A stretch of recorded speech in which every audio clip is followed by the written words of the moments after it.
O Evangelho do Cristo representa para a humanidade o maior compêndio de ensinamentos que nós podemos considerar. Dizem os Espíritos que nós ainda não conseguimos compreender o alcance que esta obra tem.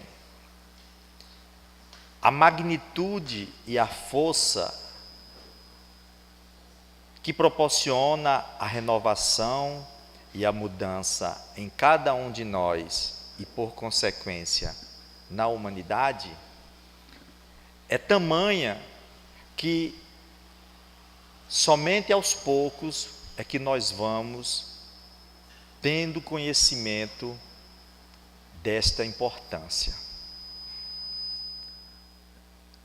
Dizem também os Espíritos que, à medida que cada um de nós vai ampliando o conhecimento e a compreensão das leis divinas e, ao mesmo tempo, buscando aplicá-las nas experiências diárias,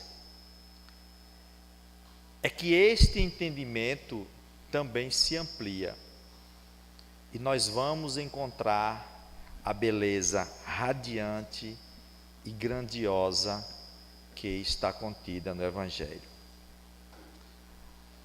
Mateus, referindo-se ao Cristo quando ele chegou aqui na terra, ele, citando as palavras de Jesus, disse que ele não veio para destruir os ensinamentos, a lei ou as religiões que já existiam, mas ao contrário, ele veio para dar-lhes cumprimento e ampliar o entendimento necessário a impulsionar o progresso dos povos. É tanto que nós podemos ver que o Evangelho, ele não fica restrito apenas a uma só religião ou a um segmento religioso ou somente a um povo. Esta ideia, ela já foi modificada pelos próprios conceitos das revelações que Jesus deixou. Fazendo um estudo retrospectivo sobre o cristianismo nascente, sobre as grandes personalidades que ajudaram a implantar o Evangelho na terra, é que nós vamos compreendendo os grandes exemplos que inúmeros espíritos deram no passado para desdobrar os ensinamentos que Jesus deixou e, ao mesmo tempo, servir de exemplos para a posteridade.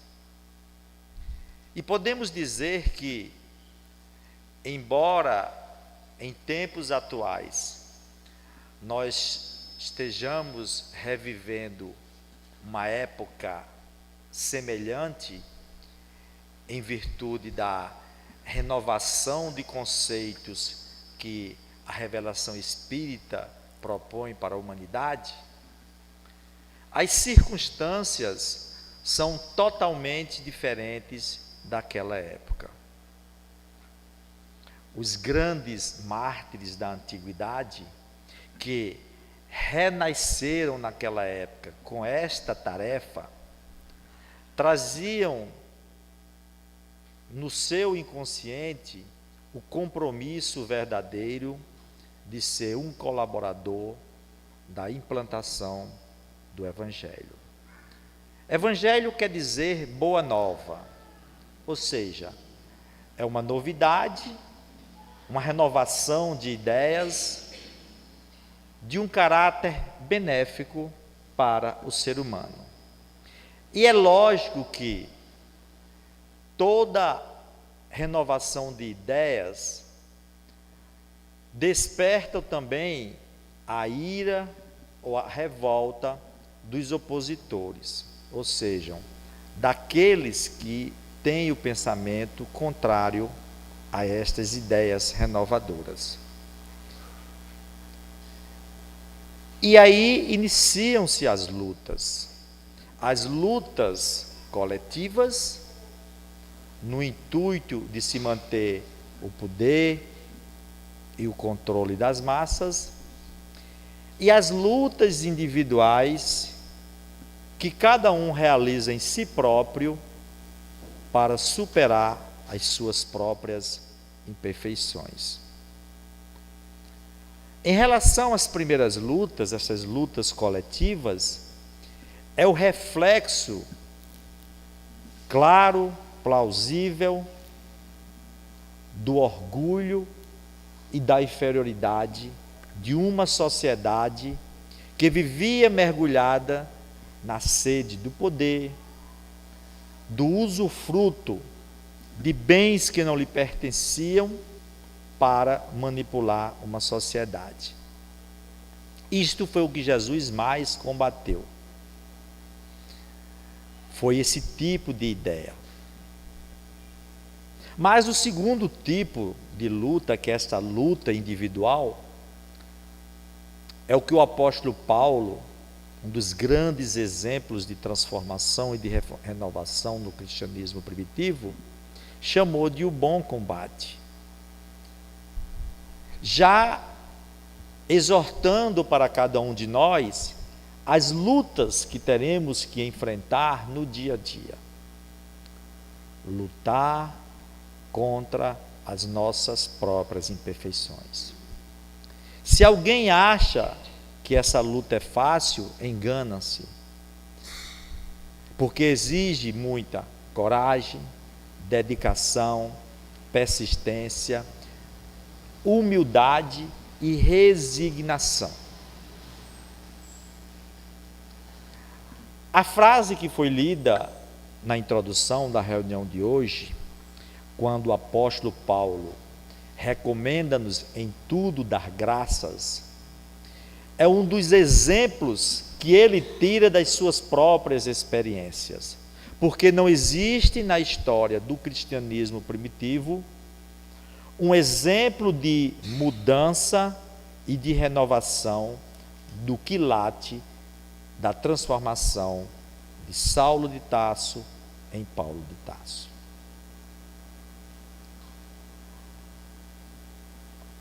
O choque de consciência que ele teve foi tão grande no encontro que ele teve com Jesus, quando ele ia para Damasco, que promoveu uma verdadeira revolução íntima daquilo que ele tinha em propósito de vida.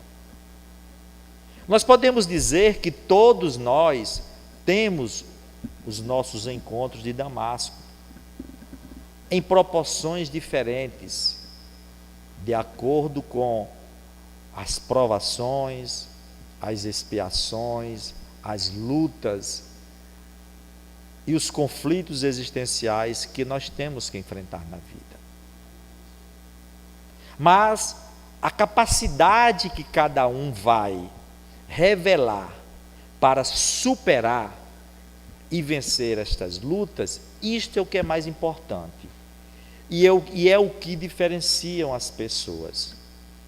Independente da vinculação religiosa ao qual o indivíduo pertença, ele traz dentro de si essa força interior para que ele possa lutar contra os desafios da vida. É bem verdade que, quando nós nos prendemos ao sectarismo ou aos rótulos e às convenções, aí teremos com certeza mais dificuldades para superar esses impedimentos íntimos, porque a nossa mente ainda fica preso em conceitos arcaicos, em velhos atavismos que nós construímos no passado e que insistem em permanecer na existência atual, porque o indivíduo não se esforça o suficiente para superá-los. Ninguém consegue a grande renovação que o Evangelho propõe sem o esforço da luta, da persistência. Ninguém consegue. Porque cada um de nós vai despertando a consciência de acordo com os resultados e com o progresso que faz em consequência dessas próprias lutas e dos esforços. É o start de qualquer tarefa, o início, esse pontapé que é a vontade, a decisão que cada um toma em suas vidas. E isto pertence a cada um de nós. Hoje nós sabemos que o Evangelho é esta fonte de luz enriquecedora para todos nós.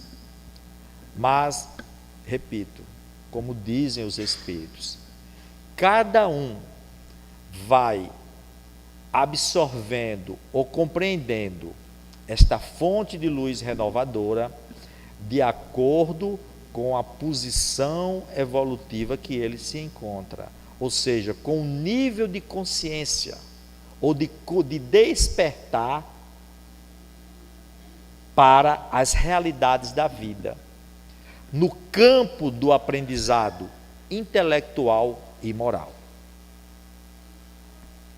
Kardec abordou essa questão logo no início do Livro dos Espíritos, na pergunta de número 11, quando ele, em resumo, pergunta o que é que falta para que nós possamos compreender a natureza íntima de Deus, os seus mistérios, ou seja, conhecer a essência divina que está em cada um de nós. E os Espíritos disseram: o despertar, o desenvolvimento do senso moral. Então, o senso moral é algo que está comum em qualquer cultura, em qualquer religião ou em qualquer filosofia. Neste terreno é onde as pessoas irão se encontrarem, independente das barreiras e dos rótulos religiosos. Então, o Evangelho surge realmente como o melhor caminho para que o indivíduo busque alcançar a sua felicidade e vencer a si próprio, porque o Evangelho é um código de vida moral.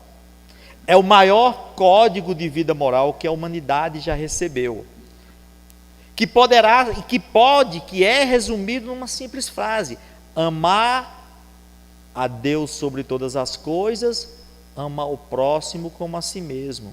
Ou então, em outra frase que Jesus nos deixou: não faça com as outras pessoas aquilo que não gostaria que fosse feito contigo. A grande dificuldade que nós temos é de aplicar estas máximas ou este conhecimento nas nossas ações diárias.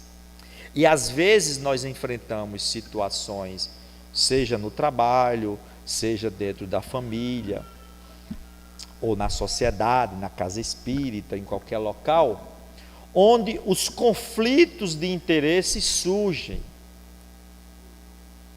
E aí começam a brotar de dentro da gente os nossos inimigos do passado. E quem são esses inimigos do passado? É o orgulho disfarçado de amor próprio, é o egoísmo camuflado na previdência, a ira, a revolta, porque não conseguimos conter os nossos impulsos. E são estas as verdadeiras situações que cada um é chamado para dar o testemunho de si próprio. Ou seja, estas experiências, muitas vezes pequenas, no dia a dia que a gente acha que é sem importância, elas são as estradas de Damasco que nós enfrentamos e passamos. Então, em tudo, qualquer detalhe tem que ser, se nós como cristãos, e hoje, que já temos o conhecimento espírita como uma nova ferramenta para nos ajudar a raciocinar e tomar as nossas decisões. Se nós não conseguimos fazer isto, nós estamos, como diz assim, perdendo tempo na nossa caminhada evolutiva. Ainda fala mais forte dentro da gente as emoções do passado. Nós podemos dizer, estamos nesta tarefa de estudar o conhecimento espírita, de realizar trabalhos em casas, de expor a doutrina, mais por necessidade do que por merecimento. Ninguém está aqui por merecimento. Se fosse por merecimento, nós já estaríamos em outras esferas mais elevadas. Mas todos nós estamos aqui por necessidade. Desde o presidente da casa espírita, ao médio, a quem está falando aqui em cima, quem está fazendo qualquer coisa.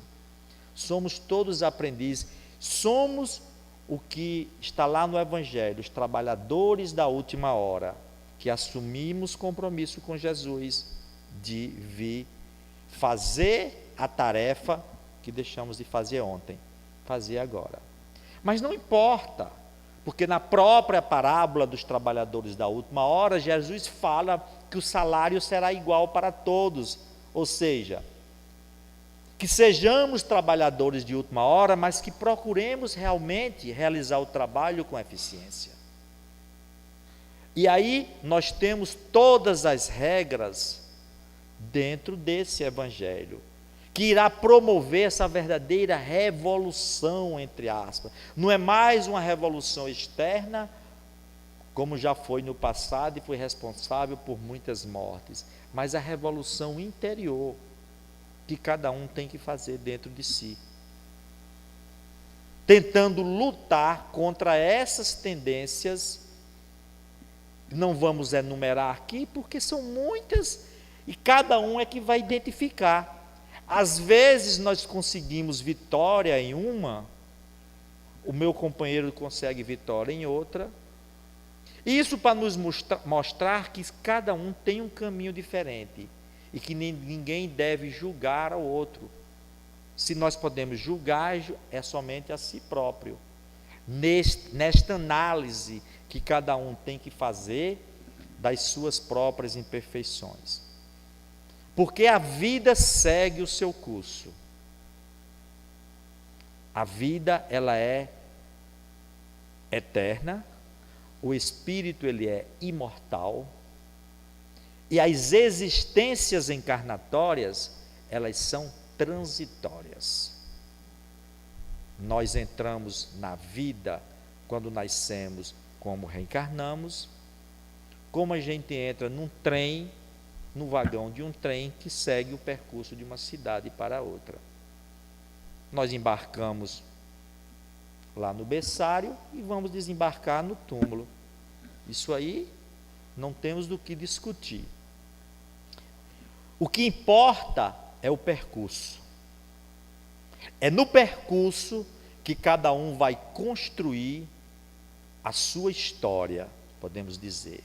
É no percurso da vida que cada um vai encontrar os afetos e desafetos do passado, ou melhor, reencontrar, melhor dizendo, reencontrar os afetos e os desafetos do passado, enfrentar experiências que nós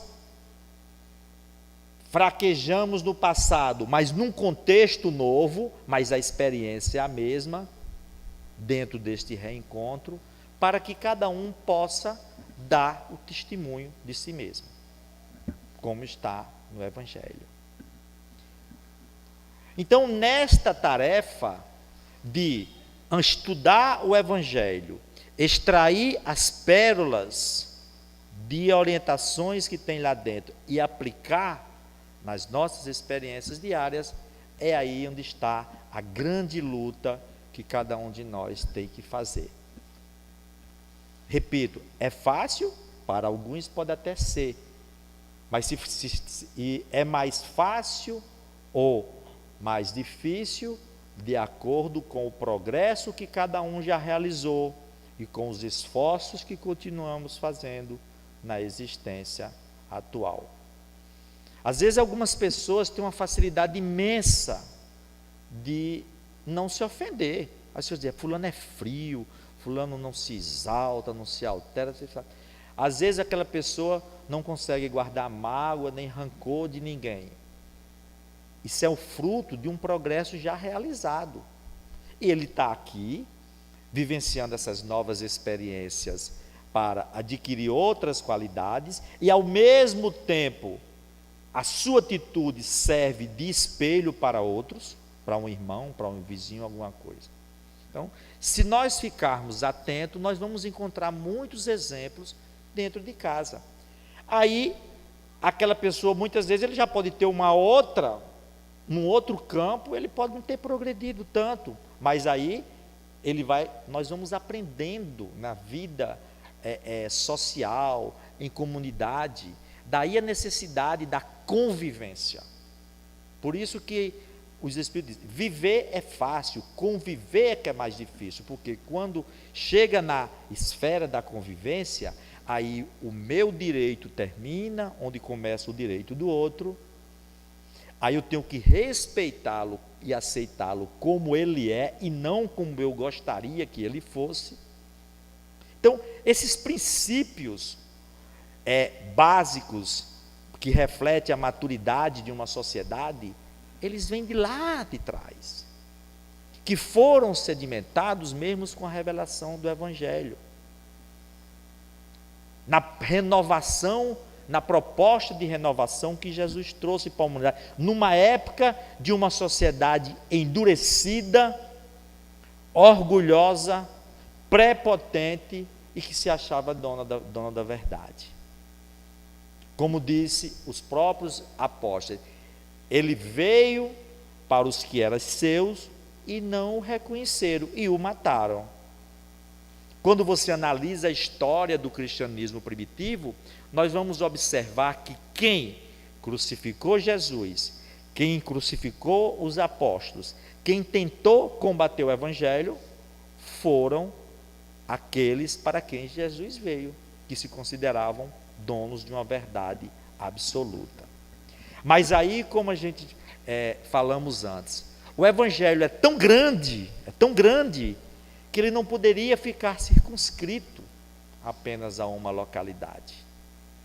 Esta foi a grande visão, foi o grande insight que Paulo de Tarso, o apóstolo, teve, quando ele compreendeu que se o Evangelho de Jesus ficasse restrito apenas ao povo hebreu, em menos de 200 anos, ninguém não saberia mais nada do Evangelho. Jesus ia ser lembrado apenas como uma figura, uma pessoa que passou aqui há muito tempo e era um subversivo, foi contra a ordem, foi condenado entre dois ladrões e desapareceu na sua história.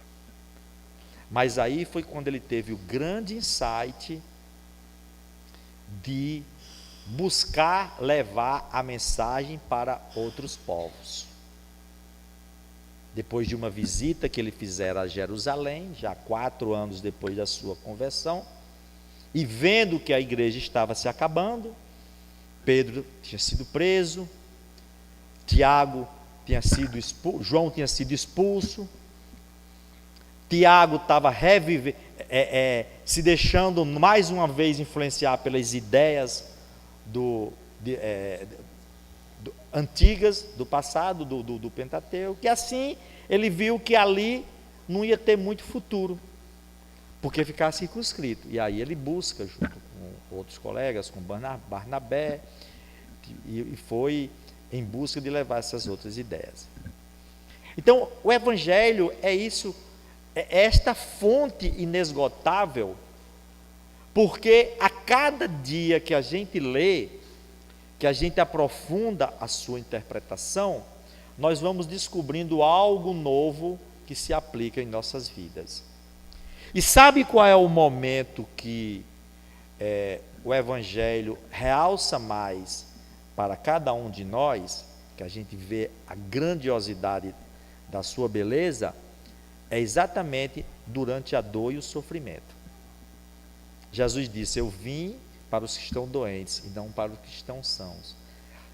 Se nós pegarmos esta frase para ampliarmos na sua interpretação espiritual, além, nós vamos ver que doentes, não só doentes do corpo, mas doentes da alma, doentes da ignorância, doentes pelo orgulho, pela avareza, pela prepotência, pela ambição, pela sede de poder, pela intemperância, pelos temperamentos irascíveis, quer dizer, pela má educação, pela estupidez, pela falta, pela ausência de carinho, de bondade e que nós devemos ter no trato e na finura com as pessoas, pelo desrespeito aos direitos alheios, seja em casa, ou seja, dentro da sociedade.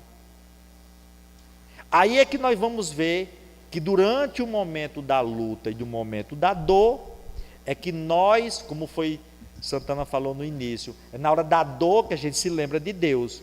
Aí na hora da dor a gente sente falta de quê? A gente sente falta de algo que nos conforte. Quando nós estamos enfrentando as desilusões da vida, aí dentro do nosso íntimo surge um vazio imenso que a gente só consegue preencher com a mensagem confortadora e consoladora do Evangelho. Hoje, clareada pela visão espiritual, dá essa tranquilidade íntima que todos nós necessitamos para seguir adiante, porque a vida continua. Vencermos um obstáculo, diz Joana de Ângeles, nos fortalece para que nós realizemos novos tentames, ou seja, busquemos a cada degrau conquistado forças para a conquista de mais um degrau na vida. Nesta ascensão contínua que cada um tem que fazer para ir adquirindo as virtudes e as qualidades nobres que desperta esse senso moral que os Espíritos disseram a Kardec que está adormecido em cada um de nós, aguardando o momento propício para se fazer presente e para a sua eclosão. Por isso que diz, Deus está dentro de nós. Todos nós trazemos o germe divino na nossa constituição íntima, como se fosse um diamante bruto, esperando que seja lapidado para se transformar numa joia preciosa. Então somos nós, trazemos esses germes divinos, latentes, adormecidos, que precisam eclodir, como? Através das lutas existenciais. Através dessa convivência tão necessária, com um familiar que dá trabalho, com um companheiro de jornada que não nos entende, e assim cada um vai buscando os ajustes, tentando encontrar qual a melhor forma, o melhor caminho. Eu lembro muito bem, lendo certa vez o livro Boa Nova, de Humberto de Campos, e lá conta a história de Joana de Cusa. Joana de Cusa, hoje Joana de Ângeles, depois de diversas lutas e existências. Cusa era um general romano, ainda apegado a todas as artificialidades e conceitos de Roma daquela época, aos seus deuses diferentes, as lutas, e Joana já uma cristã convertida.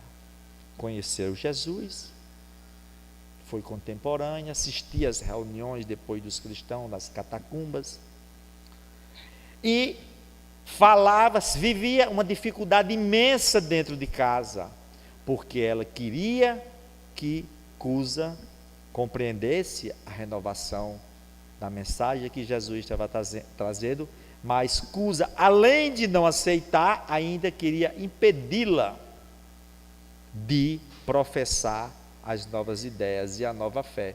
E ela busca Jesus para pedir um conselho e relata para ele a situação. Situação muito semelhante dos dias atuais em muitas famílias, em muitos casais, em muitos relacionamentos. E depois que ela explana toda a situação, Jesus diz apenas uma palavra, uma frase para ela, diz: Joana, ama Cusa. Só isso. Então, o amar, como Jesus estava recomendando ali, estava resumindo praticamente todas as orientações que o seu Evangelho trazendo, de compreensão, de tolerância, de aceitação, de buscar dar o exemplo, porque o exemplo é a melhor resposta que o indivíduo pode dar diante das situações que a vida lhe convida a exemplificar, a ter uma atitude cristã. Um exemplo vale por 1000 palavras, como dizem os estudiosos. Então, naquela época, os cristãos primitivos ensinavam por esses exemplos que cada um tinha que dar. E talvez hoje, os cristãos modernos, também tenhamos que fazer as mesmas coisas. Hoje nós já não somos mais queimados nas fogueiras.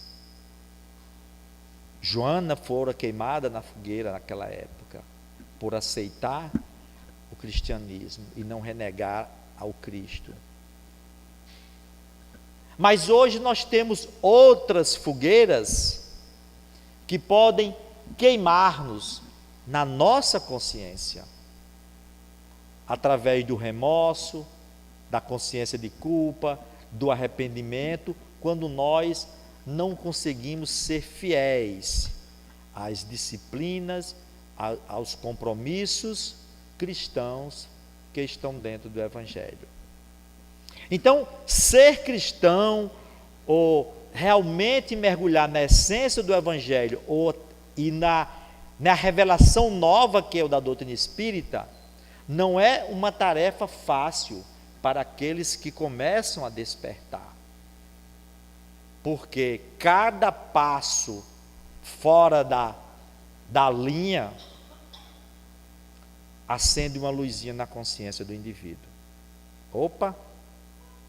Aí não, meu irmão, vá por aí não. E quando a gente vai, o remorso fica furando o nosso pensamento quando a gente é. Só basta a gente pegar pequenos exemplos. Quando a gente trata mal uma pessoa, ou discute por uma bobagem, ou reage de uma forma impulsiva, e não conseguimos naquele momento conter as nossas palavras, soltamos alguma frase ferina que magoa outras pessoas, e aí criamos uma situação de conflito, onde de inconsciente para inconsciente, as emoções perturbadoras e destruidoras entram em choque e cria aquela barreira invisível entre as pessoas. Até o momento, até o dia em que um resolve sentar, conversar, vamos apagar os mal-entendidos, vamos pedir perdão, pedir desculpa, esquecer o que passou e dali fazer novas propostas de renovação. Enquanto isso não acontece, fica aquela barreira invisível. Então, aí a gente vê como o Evangelho fez falta naquele momento, na hora de, se a nossa palavra não pode ajudar, silencia. diz o Evangelho. Se você não pode dizer algo que seja construtivo, então é melhor ficar calado, ficar na sua. Porque tudo que nós fizermos é uma ação que vai gerar uma resposta contrária, em qualquer campo. Eu estou citando aqui, como exemplo, apenas o campo visível de cada um, numa palavra, numa atitude, num comportamento. Mas ainda existe o campo mais profundo, que é os pensamentos. Se pensares no pecado, já cometereis o pecado. Pecado simboliza aí qualquer pensamento contrário à lei de amor, às leis divinas. Então, se pensares, se tiveres alguma ideia contrária a uma das propostas do Evangelho, você já estará infringindo as leis morais do Evangelho. Por quê? Porque as leis estão na nossa consciência. E é do campo do nosso pensamento que cada um vai exteriorizando todo o seu mundo íntimo. O nosso mundo íntimo, ele é formado dos nossos sentimentos, daquilo que nós sentimos, das nossas emoções, que vão gerar os nossos pensamentos e depois serem traduzidas nas nossas palavras e nossas atitudes do dia a dia. Quando nós iniciamos um programa de renovação e de mudança, tem que incluir as atividades mentais. Daí a importância de as boas leituras, as conversações edificantes. Apóstolo Paulo dizia: as más conversações corrompem os bons costumes. Por quê? Porque geram matrizes negativas que corrói as engrenagens da alma, sem falar que atrai para si própria a influência de outras ideias semelhantes. Então, no Evangelho contém toda a fonte de felicidade que o homem precisa. Mesmo que nós o interpretemos de uma forma gradativa, cada um no nível de entendimento e compreensão que se encontra, vai beber desta água cristalina que é o Evangelho, que ajuda a saciar nossa sede de conhecimento e de entendimento. Não importa, porque se nós não conseguimos alçar grandes voos interpretativos ainda no Evangelho, é porque ainda não temos asas suficientes para levantar esses voos. Mas poderemos fortalecer essas asas nos entendimentos iniciais.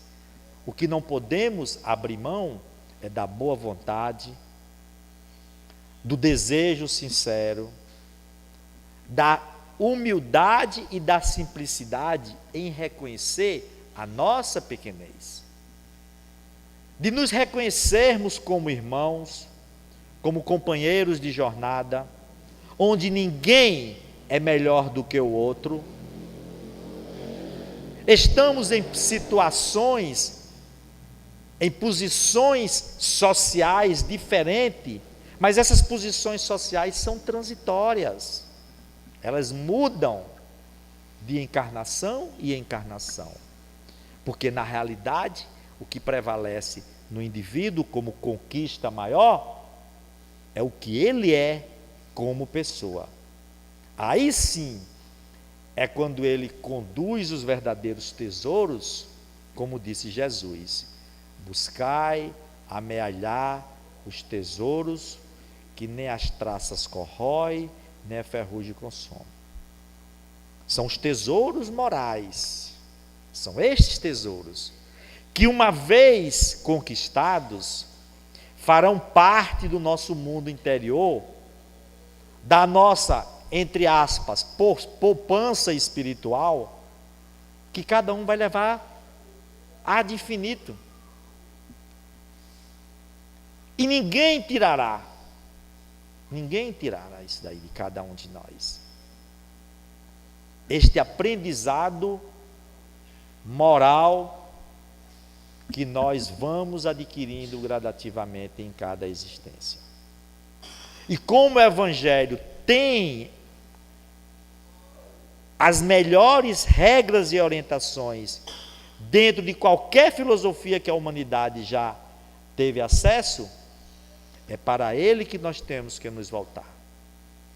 Mas buscar interpretá-lo na sua simplicidade, tentando descobrir o valor do espírito que vivifica e não da letra que mata. Aí surge a necessidade do estudo, da troca de experiência, do aprendizado conjunto, porque ninguém sozinho é dono da verdade. E é nos agrupamentos de reuniões, de convivência, de troca de experiências, que nós vamos despertando e acordando do sono letárgico da nossa própria ignorância. Não foi à toa que o apóstolo Paulo recomendou isso na sua carta aos Romanos. Desperta, ó tu que dormes, levanta-te dentre os mortos, que o Cristo te iluminará.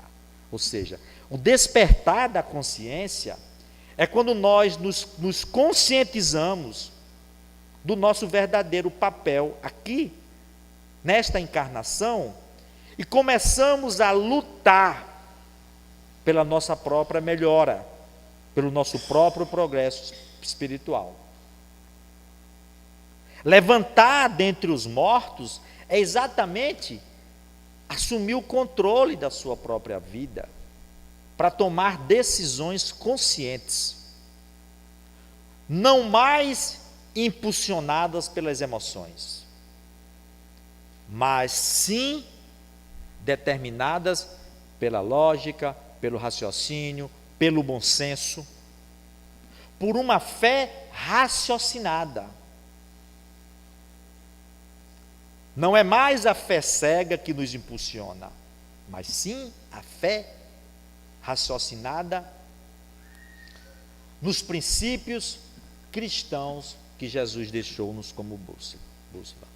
Aí entra o Cristo te iluminará, porque os ensinamentos de Jesus proporcionará exatamente a autoiluminação que cada um de nós necessita nesta romagem infinita na busca de Deus. Esta mesma ideia que Paulo coloca aos romanos, ele também coloca nos coríntios, para você ver como o evangelho contém tudo. O que nós precisamos é sair juntando as peças como uma coxa de retalho.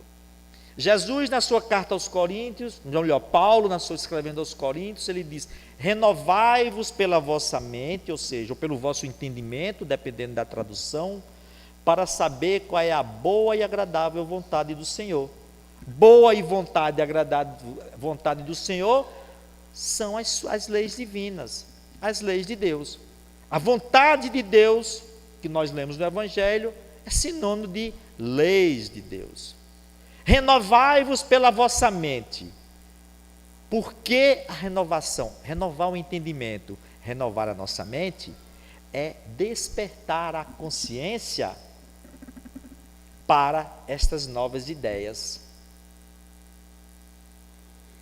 E aí a doutrina espírita hoje vem, e na pergunta 621 do Livro dos Espíritos, eles dizem a Kardec que as leis divinas estão na consciência do homem. Então você fecha o ciclo de ideias. O reino de Deus está dentro de vós, no seu mundo íntimo, como disse Jesus. O despertar da consciência para encontrar a autoiluminação e a renovação que cada um tem que fazer para descobrir essas leis que estão arquivadas, que nada mais são do que as leis morais que embrionariamente é o senso moral que precisa ser despertado. Fazendo isso, cada um de nós vai aos poucos entrando em sintonia com este Evangelho, com esse manancial de luz, com este roteiro e com essa bússola que mostrará o caminho seguro para todos nós.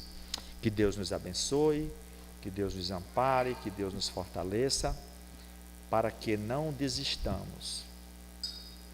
Mesmo que a gente erre, cometam deslizes, saibamos levantar, sacudir a poeira, dar a volta por cima, como disse o poeta, e seguir adiante. Muita paz para todos. Deus nos abençoe.